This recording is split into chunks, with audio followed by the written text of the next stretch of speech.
My name is Kerstin, and these are the beaches I work on. The beaches of Tumbes, northern Peruvian province, bordering Ecuador. Here, the long sandy coast, small welcoming towns, and year-round sunshine delight tourists from around the globe. However, these lovely beaches hold deep, dark problems. Sea turtle mortality and stranding in Tumbes is extremely common. Over the year 2008, we've reported over 260 dead sea turtles, from blacks and olive ridleys to hawksbills and leatherbacks. Tumbes is a very important feeding area for sea turtles. However, a large number of them are dying. We still haven't determined the cause of death of these individuals, but we're working on it. It's disappointing to see these animals drift one by one to shore, resting motionless after an incomplete and interrupted life. Our data analysis suggests that most of these turtles were still immature, although we have reported some adults so far. Tissue samples will later provide an idea of where these animals came from and what population they belong to. This is necessary to determine, because sea turtles are migratory species, so joint conservation efforts must be done throughout their migratory route.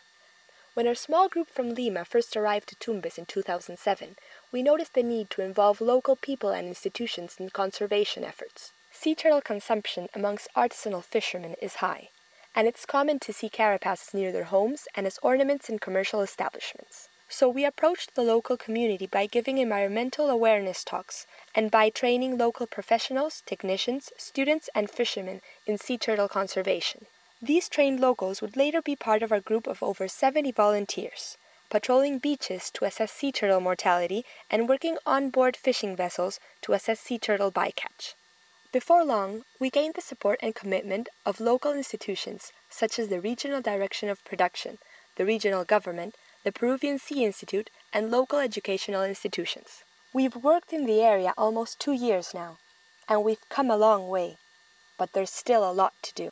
Each 2 weeks, we find more carapaces or stranded sea turtles, which we mark for our registering purposes.